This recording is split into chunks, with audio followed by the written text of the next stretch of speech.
It's been about 5 weeks since we were in the red letter study, and it's just been a few things that are happening. We took 3 weeks off for Israel to talk about Israel and all sorts of issues associated with us forming a personal response to current events and world events and traumatic events and so on and so forth. And then we took another couple of weeks to do some other things. But I want to get back to the red letter study. And if you will recall, previously at the effect, we just had finished chapter 5. And so we are starting with chapter 6 right now today. And brand new chapter, brand new kind of train of thought here that Jesus is entering into. But kind of as a lead into that, there are basically 2 ways for us to live our lives. 2 ways. We can live in fear, or we can live in love. Now, it's not really that much of a binary choice. I mean, really what we're talking about here, and I would like to bring this up a lot, is that we're really searching for 51% at least. We're looking for our life to be characterized by something that more often than not, we are in this particular camp, attitude, way of seeing. And so we're trying to characterize our lives by fear. Let me flip that over. We're trying to characterize our lives by love and not fear. How do we know where we are in that tussle between love and fear? Well, check your blood pressure, check your stress level, check your anxiety, because that's going to give you the closest look at where you're at. Because when we can move over from fear into love, what we're actually doing is moving into trust.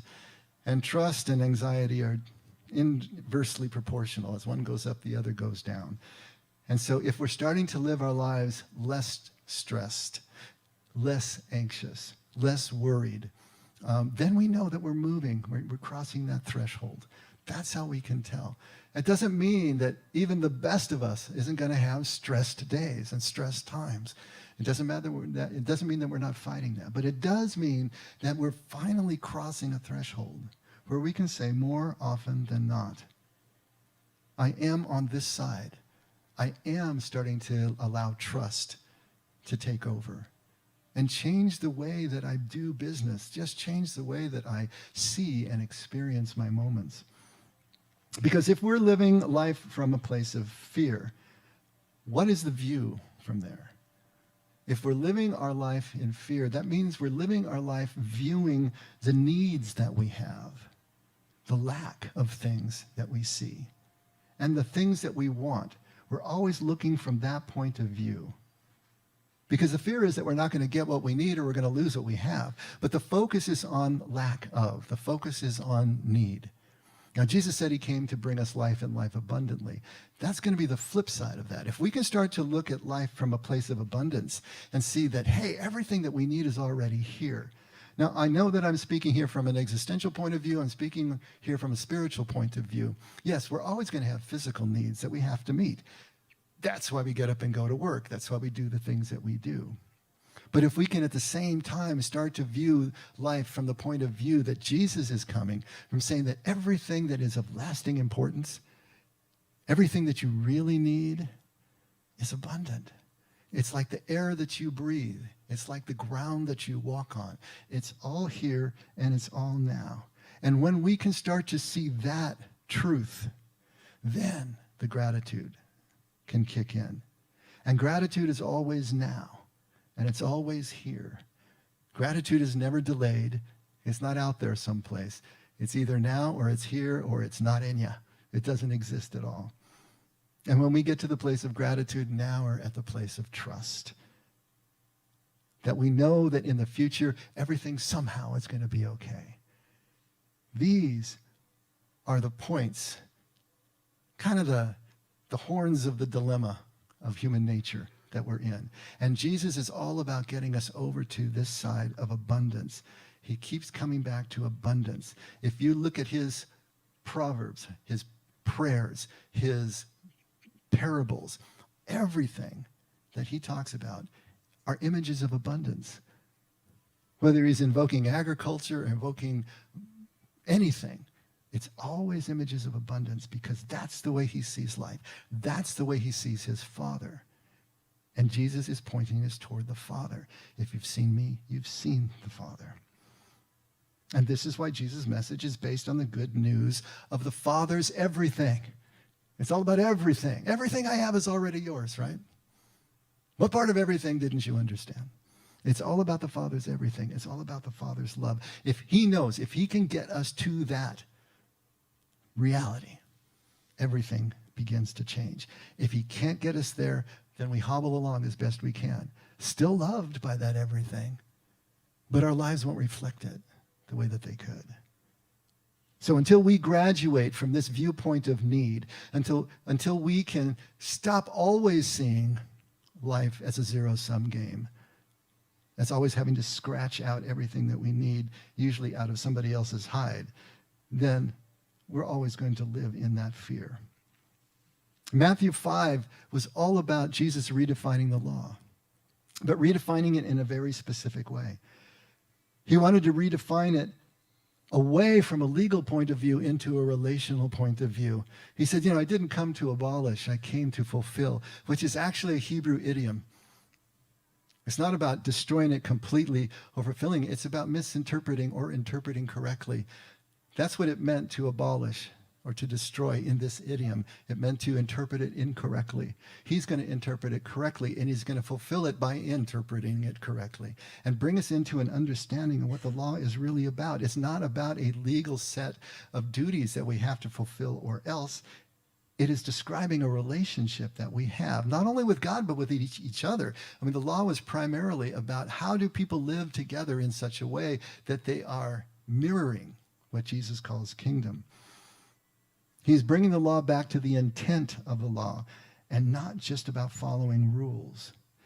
Because when we do that, more and more we are gathering this awareness of the abundance of God's presence, the abundance of everything that God brings to us. Now, turning the corner into Matthew 6, which is what we're doing today, Jesus is going to do the same thing that he did for the law, but now he's going to redefine righteousness.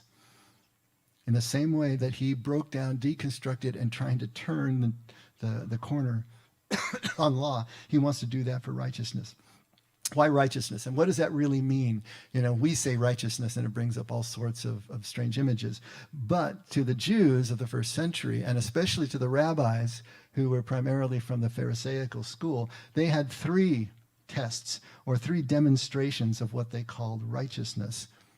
Tzedakah is the word that they use for righteousness. And they were almsgiving, charitable giving, we would say. It was prayer, and it was also fasting.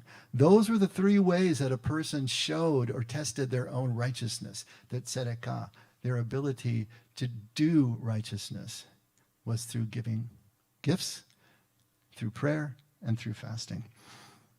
Trouble is that those same rabbis had reduced those three tests, which are beautiful in and of themselves and can be total funnels to a contemplative attitude and a way of connecting with God's abundance. But they had reduced them now to mere obligations. These were things that you had to do, and they attached numbers to all these things.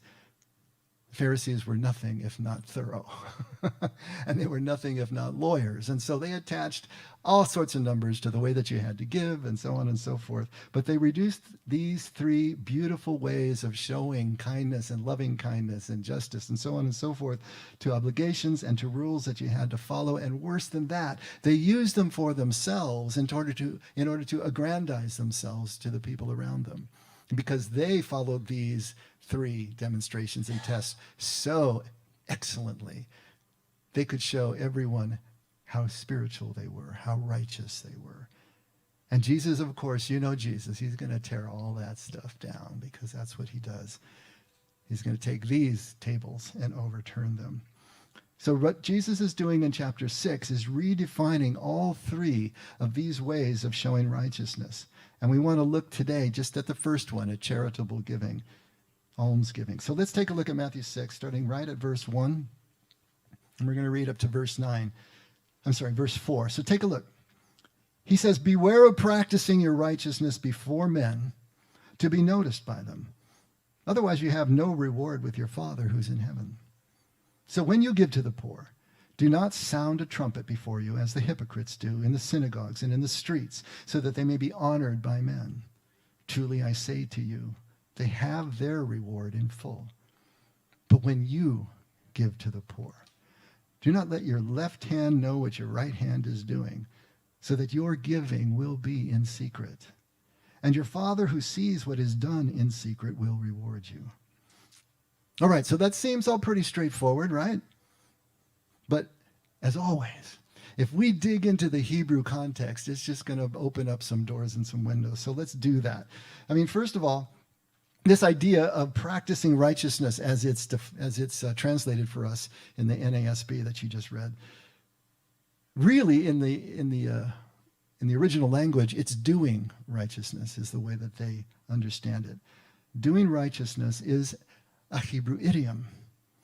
And we can't, I can't overestimate the importance of understanding idioms when we're reading this text, or reading any text. Idioms are just a huge part of our language that we don't even, we kind of take for granted. We don't really think about idioms and what they mean so much. But if you have someone if you have ever tried to learn a foreign language and then you end up trying to actually speak it in that country, it's the idioms that just throw you for a loop. Because what is an idiom? Idiom is a phrase in a language that cannot be understood by just adding up the definitions of the words in the phrase. It's an agreed upon meaning. It means whatever the people have agreed that it means, and it's not going to mean anything in a target language, especially one that you're digging up from 3,500 years ago. So I just wanted to put a finer point on this. Let's take a look at some English idioms that we say all the time, but we never really think about. How about as easy as pie? What does that mean, easy as pie? We don't know. Imagine someone digging up our text 2,000 years later and said, oh, it's easy as pie. It's a piece of cake. They're going to say, it has something to do with pastry? I don't know. How about beating around the bush? Bent out of shape. Hit the ceiling. Break a leg. There's always a good one, right? How about killing time? Kick the bucket. Under the weather. By the skin of your teeth. That actually comes from the Bible, if you believe that, from Job. Throw in the towel. Now, isn't it fun to go back and look at the etymologies of a lot of these things and find out where they first came from? I love doing that because there's a reason that we have these idioms. But what do they mean? It's raining cats and dogs. That would be a great one for someone to dig up in 1,000 years, right?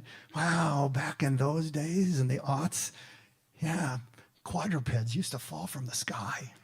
I love that one. Shoot the breeze, chew the fat, bite the bullet, pull someone's leg, wet behind the ears, catch someone's eye, sit on the fence.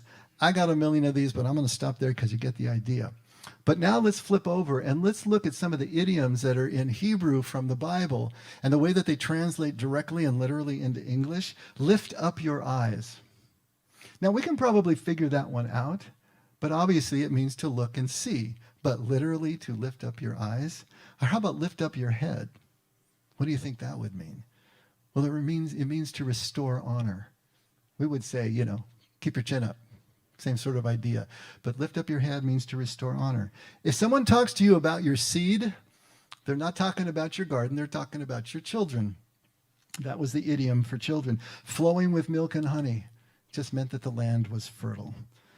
If someone says your heart is melting, that means you're losing courage, that you're afraid. You're going to love this one. One who urinates on a wall. Just a man. It's an idiom for a man. And if someone tells you that you covered your feet, that means that you did urinate.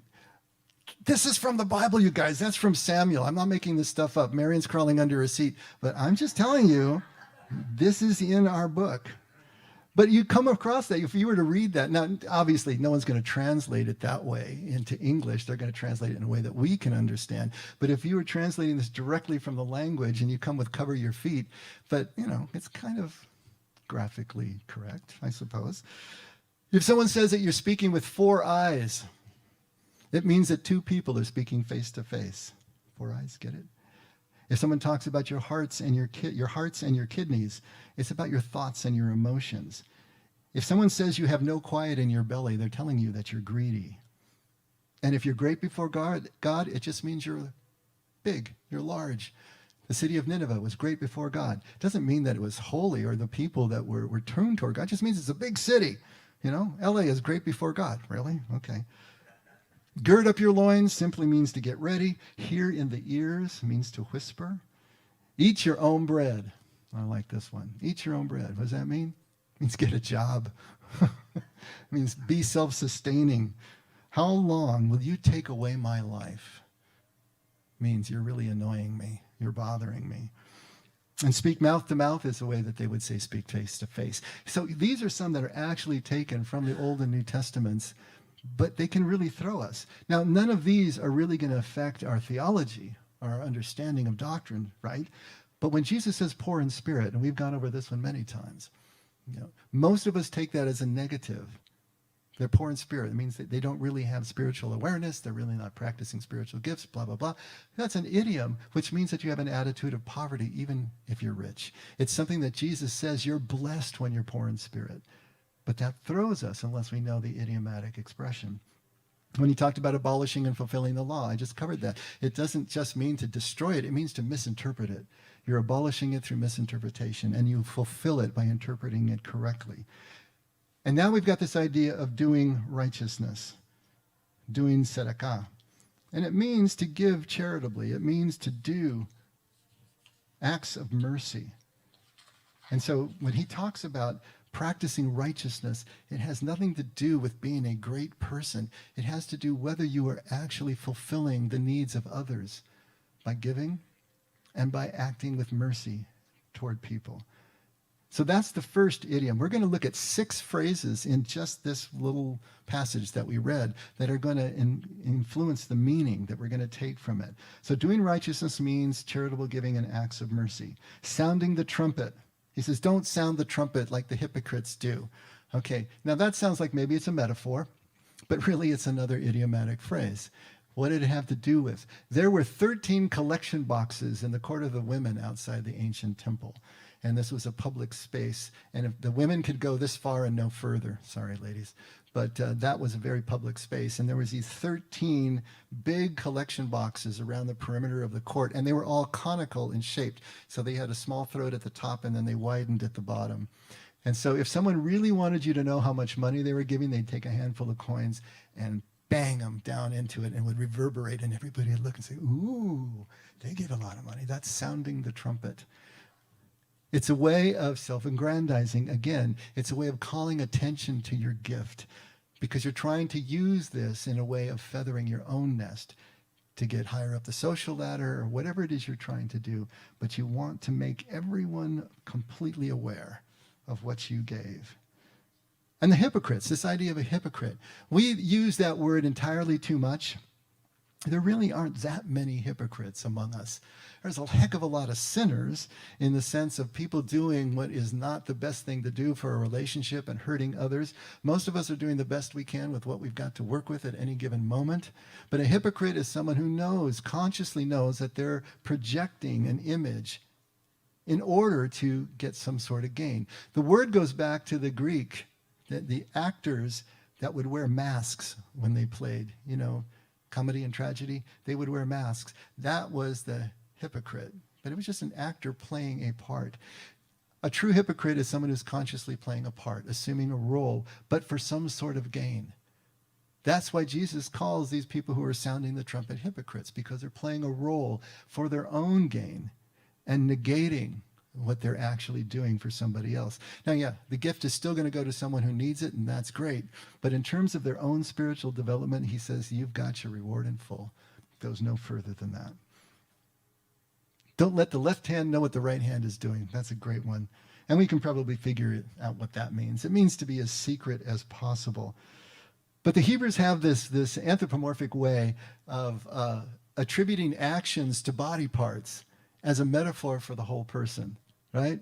If your eye causes you to sin, gouge it out, right? If your hand causes you to sin, cut it off. If your foot causes you, cut it off. That's a typical Hebrew way of expressing, using the body part as the stand-in for the whole person. And so that's kind of what's happening here. Don't let the left hand know what the right hand is doing. In other words, if your best and dearest friend was sitting right here to your right, don't let him see what your left hand is doing. Keep that in complete secret. We're trying to do things in a way that we are not calling attention to ourselves. And then this idea of in secret itself is a possible allusion to the chamber of secrets in the temple. This has nothing to do with Harry Potter. I just want to make that clear right now. But there were two chambers in the sanctuary of the temple. One was a chamber of secrets, and the other was a chamber of vessels. The chamber of vessels were where there were 93 golden vessels. They could be candle sticks, candle holders. They could be basins and cups and whatever they might be. But there was 93 of these golden vessels that were used in the daily ritual practice of the temple, and they were stored in this chamber. And then there was a wing of this chamber that was used for donation. So anybody could come and donate golden vessels. And every 30 days, the priests would go in and they would review what had been donated, and they would see if they were suitable for the temple or not. And if not, they were sold, and the money was then used to maintain the temple. But that was the chamber of vessels. The chamber of secrets was where anybody could come in and donate money for the use by the poor in order to keep the poor, moving forward and living their lives. But it was completely anonymous. It was completely secret. And that was completely separate from the poor actually coming and receiving the donations in order to keep their families alive. That was also completely anonymous and completely secret. It's really a beautiful system when you think about it, because never the twain would meet.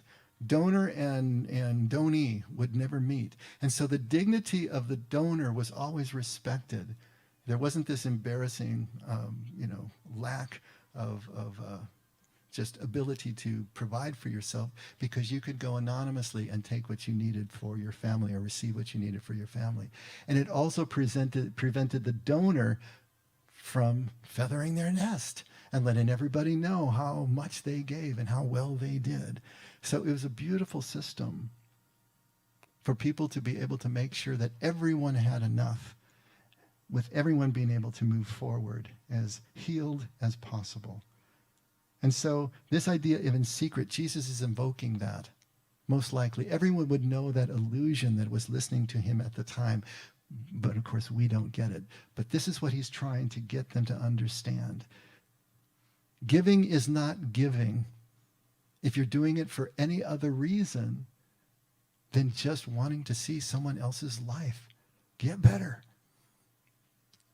Eliminate all those conflicts of interest, and your giving can be pure. And the Father who sees you in secret will then reward you in secret. So there's the sixth term, reward. How are we supposed to understand reward?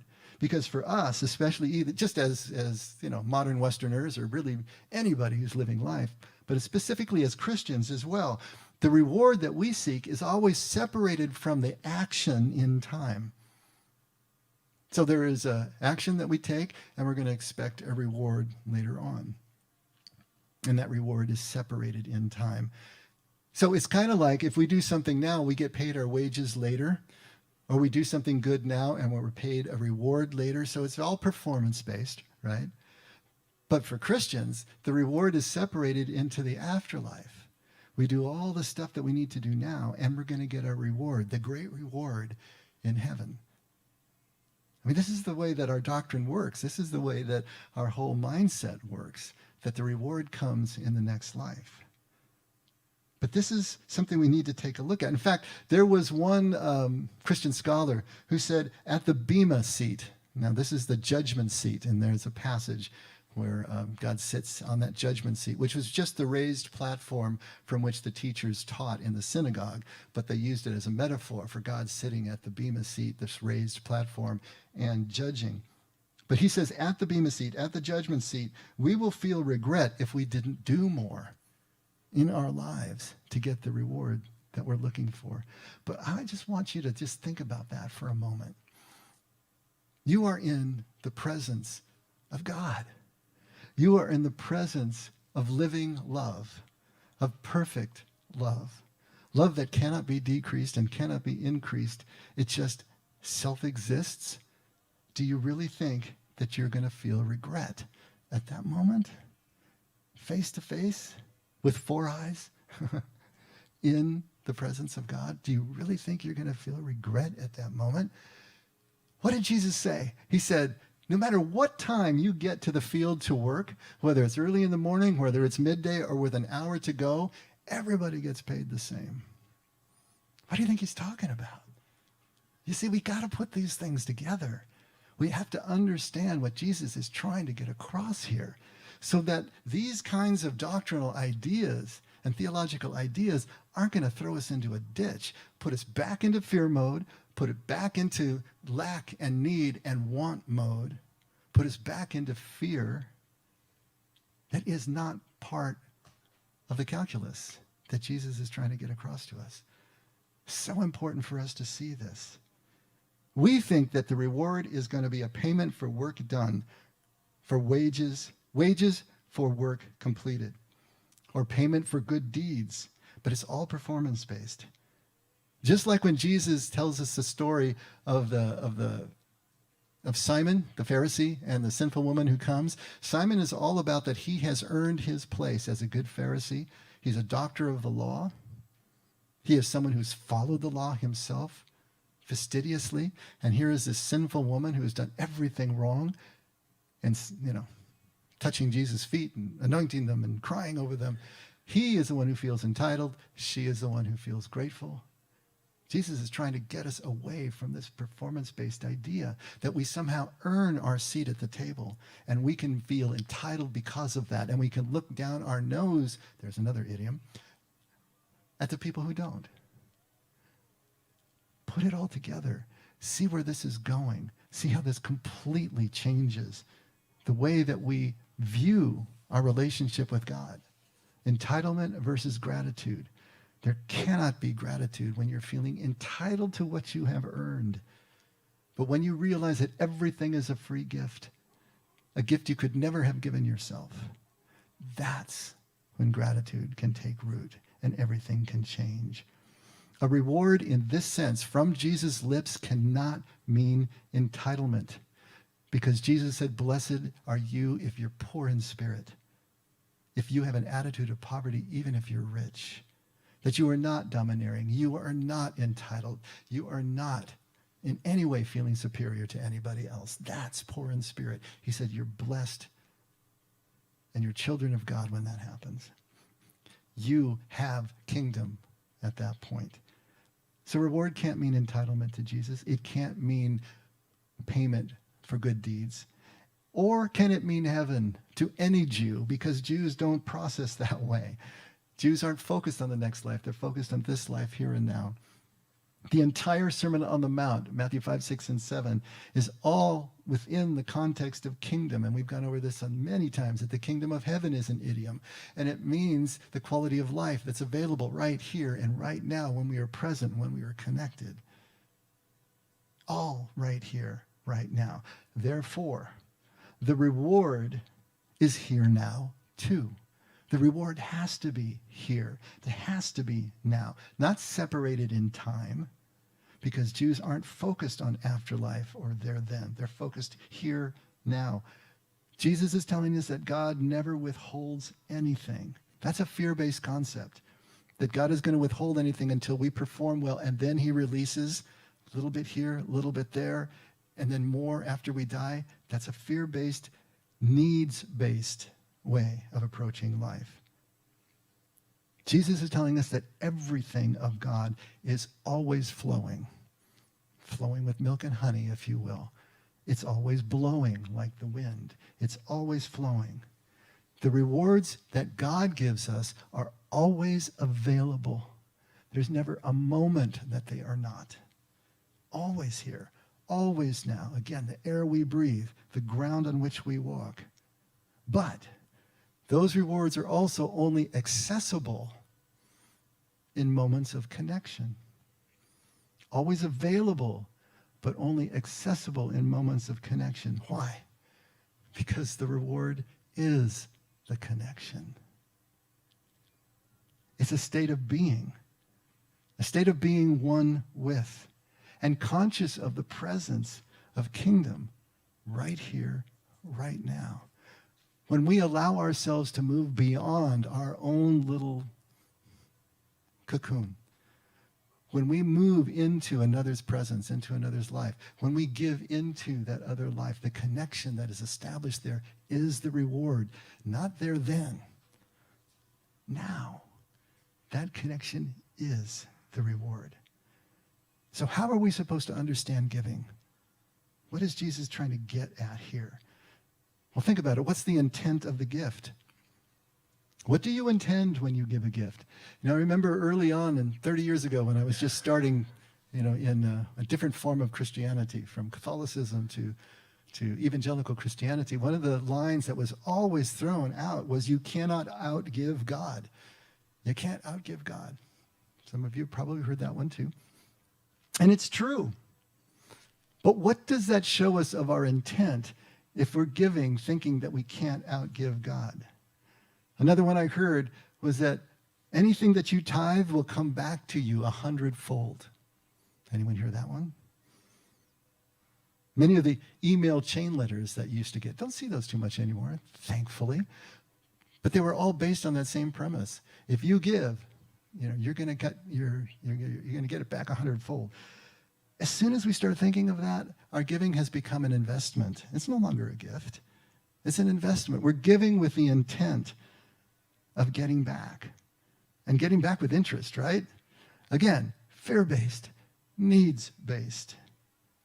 As soon as we attach an amount to a gift, as soon as we attach a percentage to a gift, you know what we got? We got a tax. We don't have a gift anymore. Now it's a tax. It's an investment. It's anything but a gift. And it is an expression of a fear-based view of life rather than abundance. There's a great Methodist preacher, teacher, scholar named Leonard Sweet. I don't know if any of you have heard of him. He's been kind of quiet more recently. But he talks about giving and receiving in a really great way. He talks about, most of us are really good at giving, but very few of us are very good at receiving. And he says basically giving keeps us into sort of a God complex.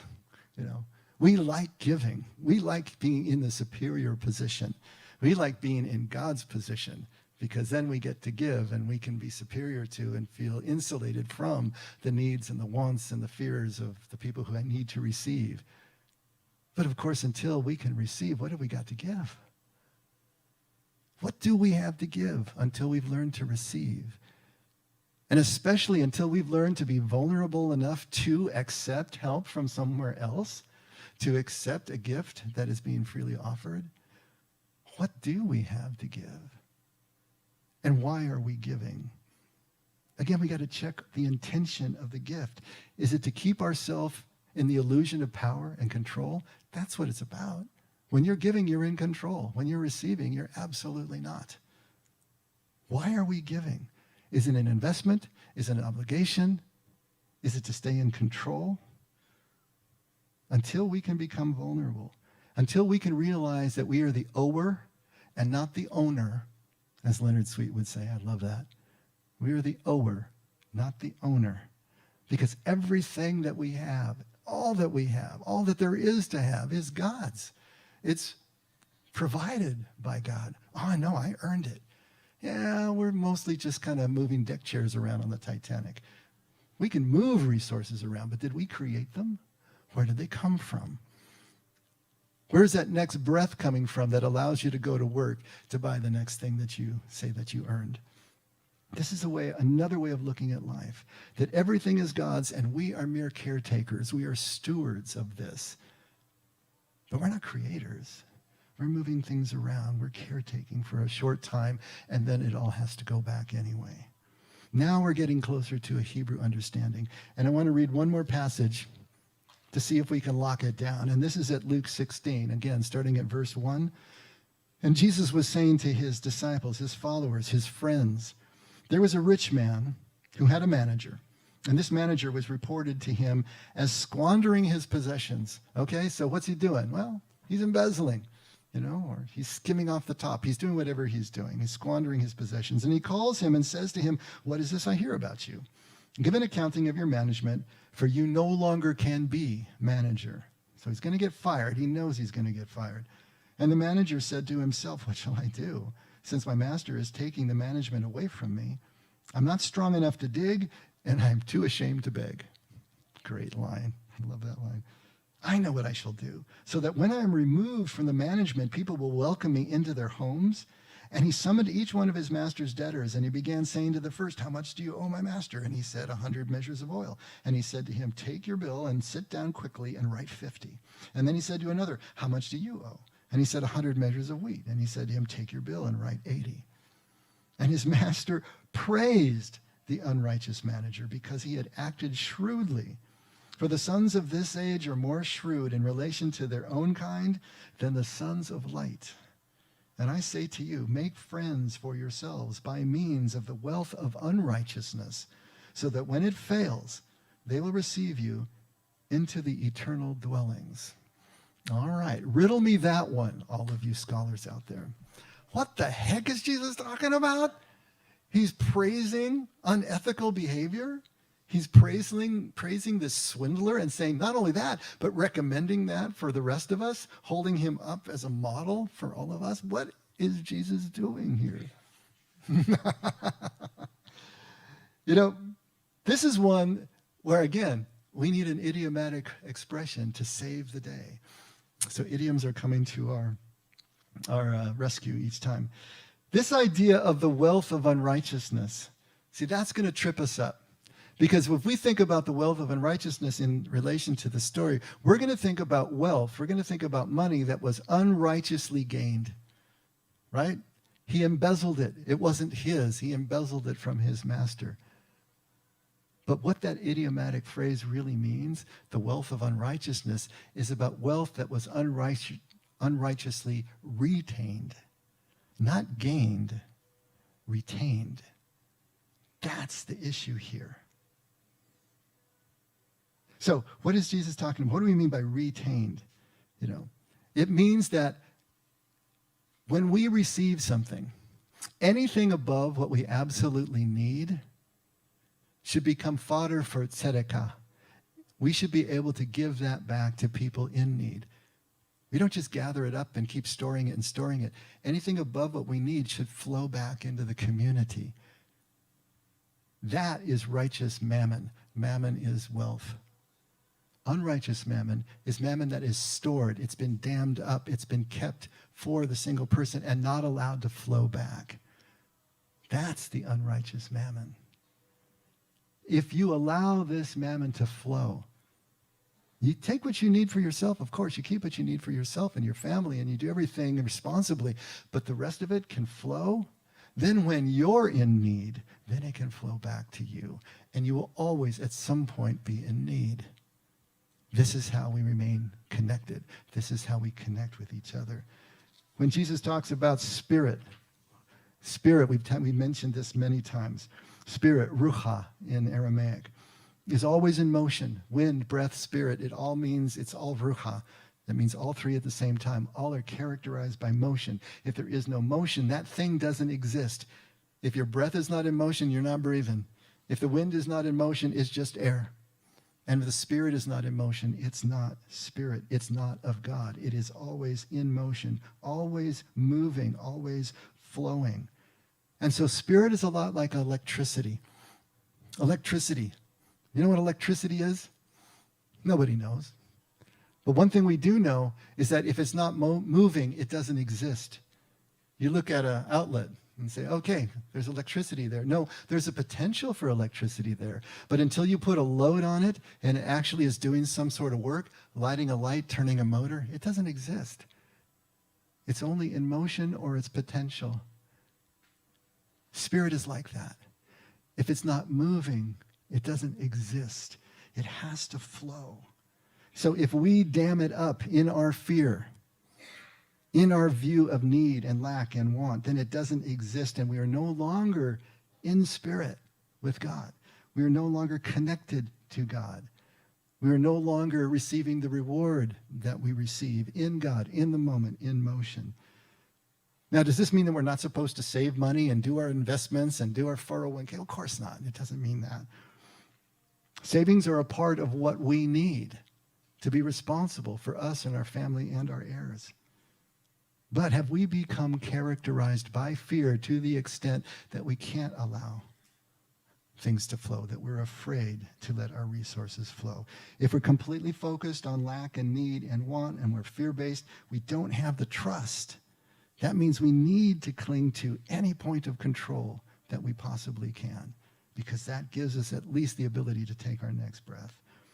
But if we can start to have that first experience of the allness of God's love, to realize that it can't be in any way attenuated, it is always ours. From that spiritual point of view, we become more and more able to be free to let go of the things that we cling to. Let them flow. Get to that 51% mark when we're characterized by that freedom. Because knowing the truth of God's love makes us free to flow. We can now give as freely as received. That's what Jesus said at Matthew 10, verse 8. He said, freely you have received. Now, freely give. But until we realize that we have freely received, until we realize that there's no way to stop that flow of reception, how is it that we feel that we're able to give? That's the key. Truly, how in the world do you really know that something is yours, that you actually possess it free and clear, that it's yours completely?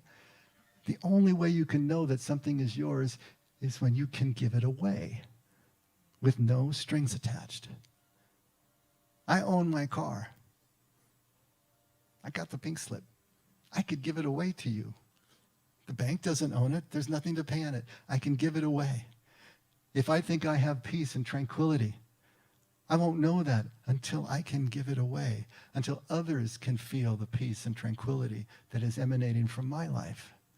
Until we give something away, we will absolutely never know that it's ours, because it's only in the act of giving that we receive, that we realize we have received, that it is ours, and we can give it away. Think about it. You heard of heat-seeking missiles? Each one of us is a pleasure-seeking missile. Sorry to burst your bubble, but each one of us absolutely is a pleasure-seeking missile. And the only thing that distinguishes one from the other is what we take pleasure in. That's it. We're pleasure-seeking missiles. But when we come to know that everything of lasting value is already ours, then the greatest pleasure becomes giving it away in a continuous motion, just like God does. This is what Jesus is trying to get across, that love is the oneness and the freedom and the flowing that he's talking about. Because in that flow, in that giving, in taking pleasure in being completely anonymous and seeing someone else's life begin to flourish, then we can start to say we are living in the absence of fear, and our life is crossed over to love and trust and the bliss of kingdom. Not all the time. 51% plus, right?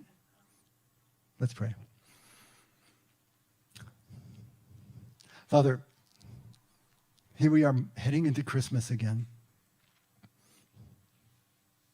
The moment that you in human form came into our lives to show us what your love looks like in people, how it absolutely can be done, that it's possible for something as pure and perfect as your love to exist in human form, that we can aspire to that, that we can take steps toward that. Thank you for this season that reminds us. And thank you for this scripture that shows us when we dig in what that looks like and what our next indicated step is. Help us to take those steps, Father.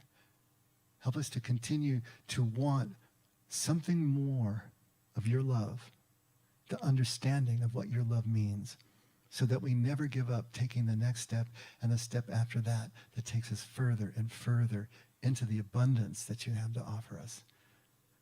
Father, we're grateful. We'd like to be more grateful more of the time. Thank you, Lord, for all of your love and your continuing presence in our lives.